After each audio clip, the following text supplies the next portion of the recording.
इस मूवी में हमें दिखाया जाता है कि एक वायरस की वजह से धरती के सभी लोग इन्फेक्ट हो जाते हैं और वो सभी वैम्पायर्स में बदल जाते हैं, लेकिन उन्हें जिंदा रहने के लिए इंसान के ब्लड को पीना पड़ता था।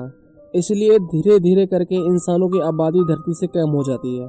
वैसे तो वो ज़ॉम्बी बहुत ही ज्यादा पावरफुल थे, लेकिन वो सूरज की किरणों को सहन नहीं कर सकते थे। वैम्पायर्स की आबादी इतनी ज्यादा बढ़ गई थी कि वो अब इंसानों की तरह रहने लगे थे। वो ऑफिस जाने लगे थे और उनके बच्चे स्कूल जाया करते थे और उन्होंने अपने इलाज के लिए अस्पताल भी खोल रखे थे। पर ये सब काम वो रात में किया करते थे, क्योंकि दिन में वो सूरज की रोशनी को सहन नहीं कर सकते थे। उन्होंने कुछ ऐसे गैजेट्स भी बना रखे थे जो उन्हें सूरज की रोशनी से बचा सके, पर वो सिर्फ केवल अमीर लोगों के पास हुआ करते थे। हम एड नाम के साइंटिस्ट को देखते हैं जो एक ऐसे फूड के ऊपर काम कर रहा था जिससे वैम्पायर्स की भूख शांत हो सके और उन्हें इंसानों का खून ना पीना पड़े। लेकिन क्योंकि अब इंसानों की आबादी इतनी ज्यादा कम हो गई थी, इसलिए सभी वैम्पायर्स भूख से मर रहे थे और उन्होंने ब्लड के अलावा और किसी खाने की खोज नहीं की थी। एड का दोस्त उसे बताता है कि पिछले हफ्ते कुछ बच्चों ने मुर्दा लोगों की कब्रें खोद दी ताकि वो अपनी भूख को शांत कर सकें। अपने बनाए हुए फूड के ट्रायल के लिए एडवर्ड उस लिक्विड को एक वैम्पायर की बॉडी में इंजेक्ट करता है। शुरुआत में तो सब कुछ स्टेबल होता है, लेकिन धीरे धीरे उसकी बॉडी का टेम्परेचर राइज होने लगता है। लेकिन देखते ही देखते उस वैम्पायर की बॉडी ब्लास्ट हो जाती है। एडवर्ड ने ऐसे कई एक्सपेरिमेंट किए थे, लेकिन हर बार उसके सभी एक्सपेरिमेंट फेल हो जा रहे थे। एडवर्ड अपने घर जा रहा होता है, लेकिन एक कार से उसका एक्सीडेंट हो जाता है। जब वो उनके पास उन्हें देखने के लिए जाता है, तब उसे पता चलता है कि उस कार के अंदर इंसान थे। वो उसके ऊपर अटैक कर देते हैं। वो सभी वैम्पायर से बच के भाग रहे थे। एडवर्ड उन्हें कहता है कि मैं तुम्हारी मदद कर सकता हूँ, तुम सभी मेरी कार में बैठ जाओ, वो तुम्हें नहीं ढूंढ सकेंगे। कुछ देर बाद वहाँ पर वैम्पायर पुलिस भी आ जाती है, लेकिन एडवर्ड उन्हें एक गलत रास्ते पर भेज देता है। एडवर्ड अपने घर आता है। दरअसल उस दिन उसका बर्थडे था, इसलिए उसका भाई फ्रैंकी उसे ह्यूमन ब्लड ऑफर करता है, लेकिन एडवर्ड उसे पीने से मना कर देता है। फ्रैंकी उसे कहता है कि जो तुम बनाने की कोशिश कर रहे हो वो कभी इंसानी खून की जगह नहीं ले सकता।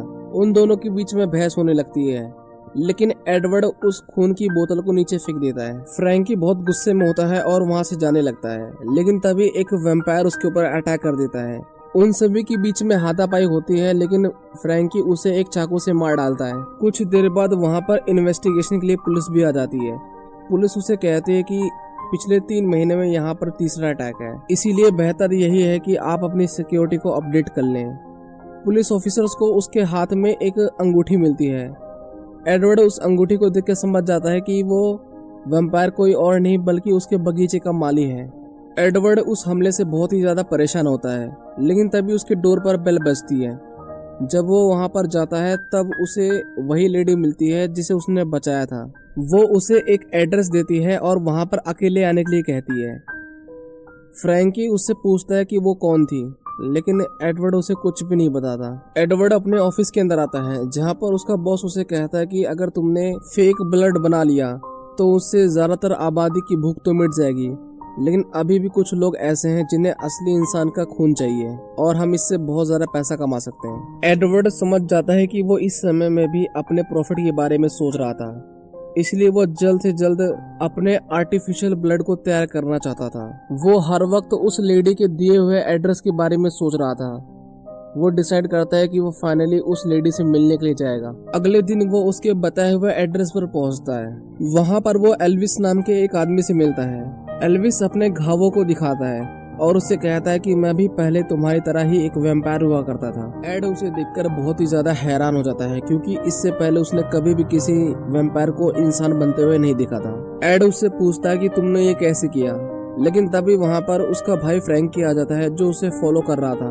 वैम्पायर्स उनके ऊपर अटैक कर देते हैं, लेकिन वो किसी तरह उनसे बच के बाहर निकल जाते हैं। वो सभी वैम्पायर्स से बचते हुए एक लेक के पास आते हैं। एल्विस उसे बताता है कि वो पहले वैम्पायर्स के लिए कस्टमाइज कारें बनाया करता था ताकि वो धूप से बच सके। उसका गैराज एड के घर के बगल में ही था। हालांकि वैम्पायर्स को दिन में बाहर नहीं निकलना चाहिए, लेकिन उसे दिन में तेज रफ्तार से ड्राइव करना पसंद था।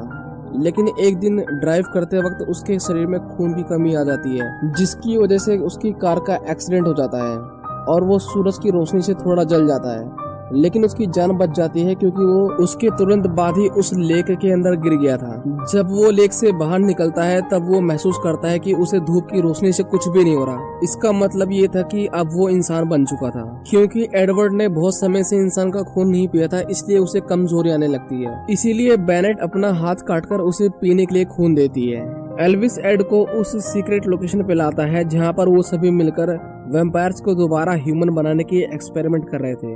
ब्लड की कमी की वजह से सभी वैम्पायर्स अब मॉन्स्टर में बदल रहे थे, इसलिए सरकार ने सभी वैम्पायर्स की खुराक को 20% से कम कर 5% कर दिया था। एक वैम्पायर कैंटीन वालों से अपनी कॉफी के अंदर थोड़ा एक्स्ट्रा ब्लड मिलाने के लिए कहता है, लेकिन कैंटीन वाले उसे ऐसा करने से मना कर देते हैं। पर उस वैम्पायर को बहुत गुस्सा आता है और वो अपना आपा खोकर उनके ऊपर अटैक कर देता है, लेकिन तभी वहाँ पर पुलिस आ जाती है और सब कुछ कंट्रोल कर लेती है। एड उन्हें कहता है कि हमने इस वायरस पर बहुत सारे एक्सपेरिमेंट किए हैं, यहाँ तक कि उसे यूवी लाइट के अंदर भी रखा, लेकिन उस वायरस को कुछ भी नहीं हुआ। फिर वो सभी एक टैंक तैयार करते हैं ताकि वो सेम एक्सपेरिमेंट दोबारा से कर सके जो एल्विस के साथ हुआ था। हम बाकी इंसानों को देखते हैं जो खाने के लिए खाना ला रहे थे, लेकिन रास्ते में वैम्पायर्स उनके ऊपर अटैक कर देते हैं और सभी को मार डालते हैं। लेकिन वो एक लड़की को छोड़ देते हैं क्योंकि वो उस बिजनेसमैन की बेटी थी। दरअसल वो उसे भी वैम्पायर बनाना चाहता था, लेकिन उसकी बेटी ने वैम्पायर बनने से साफ इनकार कर दिया था। वो उसके पास जाता है, लेकिन उसकी बेटी उसे एक नाइफ से इंजर्ड कर देती है। एड उस एक्सपेरिमेंट को ट्राई करता है। एल्विस एक बटन दबाता है जिसकी वजह से सूरज की रोशनी एड के ऊपर गिरती है और उसका शरीर जलने लगता है, लेकिन वो एक गीली चादर से उस आग को बुझा देता है। इसी तरह का एक्सपेरिमेंट वो कई बार करते हैं। एडवर्ड को काफी ज्यादा पेन हो रहा था, लेकिन वो हिम्मत नहीं हारता और चौथी बार उनका एक्सपेरिमेंट सक्सेसफुल हो जाता है। वो सभी उस टैंक से बाहर आते हैं। जब वो सूरज की रोशनी के सामने खड़ा होता है तब उसे कुछ भी नहीं होता। वो इस बात से बहुत ही ज्यादा खुश होता है क्योंकि उसका एक्सपेरिमेंट कामयाब हो गया था। हम उस बिजनेसमैन को देखते हैं जो अपनी बेटी को अपने हाथों से वैम्पायर नहीं बनाना चाहता था, इसलिए वो एड के भाई फ्रैंकी को रिक्वेस्ट करता है कि वो उसकी बेटी को वैम्पायर बना दे। फ्रैंकी उसकी बेटी के पास जाता है। वो उसे कहता है कि अगर तुम वैम्पायर बन गई तो तुम हमेशा के लिए अमर रहोगी, लेकिन उसकी बेटी उसे ऐसा करने से मना कर देती है। पर फ्रैंकी उसे काट लेता है और उसे वैम्पायर बना देता है। बिजनेसमैन अपनी बेटी की कंडीशन को देखने के लिए आता है, जहाँ पर उसे पता चलता है कि उसकी बेटी ह्यूमन ब्लड को नहीं पी रही थी, बल्कि वो अपने ही ब्लड को पीकर जिंदा रह रही थी। वो उसके ऊपर बहुत ही ज्यादा गुस्सा होती है क्योंकि अब वो भी उन्हीं की तरह बन गई थी। वो उसके ऊपर अटैक करती है, लेकिन सोल्जर्स उसे पकड़ कर ले जाते हैं। पूरे शहर में खून की कमी हो रही थी, इसलिए वहाँ के आम लोगों की डिमांड थी कि जो लोग खून की कमी के चौथे स्तर पर हैं उन सभी को मार दिया जाए। सरकार भी उन्हें मारने का ऑर्डर दे देती है। सोल्जर्स उन सभी वैम्पायर्स को बड़ी बड़ी जंजीरों में बांधकर सूरज की रोशनी में झोंक देते हैं। उन सभी वैम्पायर्स के बीच में उस बिजनेसमैन की बेटी भी होती है। फ्रैंकी उसे मरते हुए देख रहा था और बहुत ही ज्यादा गिल्टी फील करता है क्योंकि उसकी वजह से एक बेगुनाह की मौत हो जाती है। एल्विस अपनी सीक्रेट लोकेशन पर आता है जहाँ पर बहुत ही ज्यादा सन्नाटा होता है। वहाँ पर उन्हें पता चलता है कि वैम्पायर्स ने उनके सभी इंसानी दोस्तों को बहुत ही बेरहमी से मार डाला है। वो सभी बहुत ही ज्यादा निराश होते हैं, लेकिन एड डिसाइड करता है कि वो अपने साइंटिस्ट दोस्त की मदद मांगेगा। वो सभी उसके घर जाते हैं, जहाँ पर साइंटिस्ट एड को उसके इंसानी रूप में देखकर बहुत ही ज्यादा हैरान होता है, लेकिन उसे एड से बहुत ही ज्यादा जलन होती है क्योंकि एड ने उससे पहले वायरस का क्योर ढूंढ लिया था। इसीलिए वो उनके बारे में मिलिट्री को इन्फॉर्म कर देता है। मिलिट्री उनके ऊपर हमला कर देती है। वो दोनों तो मिलिट्री से बच जाते हैं, लेकिन बेनेट को वो नहीं बचा पाते। वो सभी एक मकान के अंदर छिप जाते हैं, लेकिन तभी वहां पर उनका भाई फ्रैंकी आ जाता है। एड उसे कहता है कि मुझे इस बीमारी का क्योर मिल गया है, अभी भी देर नहीं हुई है, हम इंसानियत को बचा सकते हैं, लेकिन उससे पहले हमें बेनेट को ढूंढना होगा। फ्रैंकी उसे कहता है कि वो तुम्हें दोबारा कभी नहीं मिलेगी। वो अपने हथियारों को नीचे रख देता है, लेकिन क्योंकि वो एक वैम्पायर होता है इसलिए वो इंसानों को देखकर खुद को कंट्रोल नहीं कर पाता और वो एल्विस के ऊपर अटैक कर देता है। एड फ्रैंकी की ओर एरो पॉइंट कर लेता है, लेकिन किसी कारण वो उसे नहीं मारता। एड उस बिजनेसमैन के पास आता है जहाँ पर हम देखते हैं कि बेनेट अभी भी जिंदा थी। एड उससे कहता है कि मैंने इस बीमारी का क्योर ढूंढ लिया है, लेकिन इंसानी शरीर बहुत ही ज्यादा कमजोर है, इसलिए वो दोबारा से वैम्पायर बनना चाहता है। बिजनेसमैन उसे कहता है कि मैं जानता था कि तुम एक दिन इस बात को जरूर समझोगे। वो उसे काट लेता है, लेकिन देखते ही देखते उसकी बॉडी में कुछ चेंजेस आने लगते हैं। यहाँ हमें पता चलता है कि जो लोग वैम्पायर से ह्यूमन बने थे उनकी बॉडी के अंदर कुछ एंटीबॉडीज डेवलप हो गई थी, जिसकी वजह से उनका ब्लड अब एक दवाई की तरह काम कर रहा था। देखते ही देखते वो बिजनेसमैन वैम्पायर से ह्यूमन में बदल जाता है। एड उसकी बॉडी को कुर्सी से बांधकर लिफ्ट के अंदर बिठा देता है। जब लिफ्ट खुलती है तो उसके सामने बहुत ही सारे वैम्पायर होते हैं। क्योंकि अब वो भी एक इंसान था, इसलिए सभी वैम्पायर्स उसे मार डालते हैं।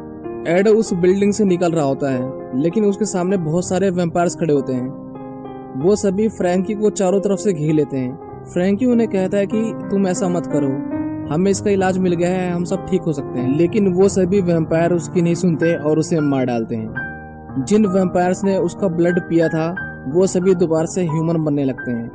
लेकिन और वैम्पायर सोल्जर आ जाते हैं और वो उन ह्यूमन बने सोल्जर्स के ऊपर अटैक कर देते हैं और इस तरह सभी के ठीक होने का साइकिल चालू हो जाता है। एड अपने मरे हुए भाई को देखकर बहुत ही ज्यादा दुखी होता है, लेकिन तभी वहां पर उसका साइंटिस्ट दोस्त आ जाता है। वो उनके ऊपर फायरिंग करने लगता है। वो उन्हें कहता है कि इसका कोई इलाज नहीं है और अगर होगा भी तो मैं उसे रहने नहीं दूंगा। वो उन्हें मारने ही वाला होता है, लेकिन तभी वहां पर एल्विस आ जाता है और उसे मार डालता है। वो सभी को ठीक करने के लिए शहर की ओर बढ़ने लगते हैं और इसी के साथ ये मूवी यहीं पर खत्म हो जाती है।